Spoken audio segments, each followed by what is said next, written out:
Hello mga kaplantitas. Ito yung ating pink philodendron. Ang tagal na nito dito sa aking pot. Nilipat ko siya din dati. Kaso nga lang, parang may problema siya. Ang gagawin natin, hindi siya lumalaki.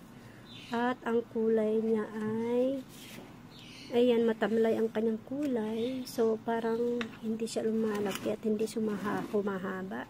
So, parang ang kanyang mga leaves, mga dahon niya ay hindi ganong kasing tingkad at hindi lumalabas yung kanyang pagka-pink na kulay.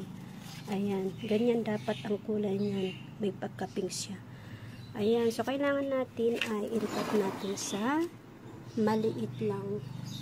Ayan, sa maliit na paso.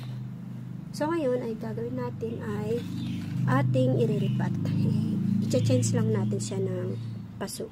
Baka sakaling medyo magiging bumalik sa kanyang pagkatingkad ang kanyang kulay at lalabas na yung kanyang pink kiss na dahon. Titignan natin kung ano yung nagiging problema niya.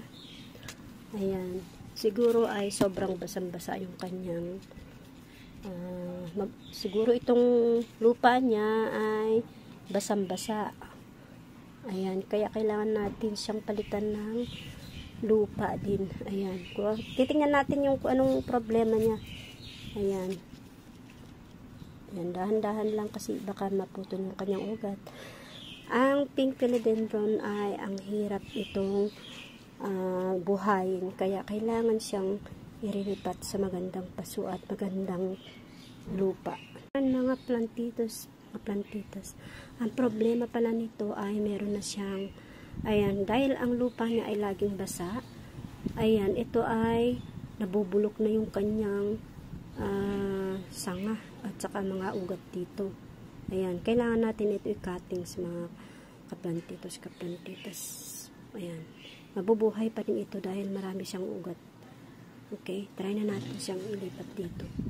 Pero kailangan tanggalin muna natin itong nabubulok niya. Pare din natin itong putulin hanggang dito at dito na lang yung ating ipaplant. So, ito, pwede pa itong mabuhay para dadami yung ating pink philodendron.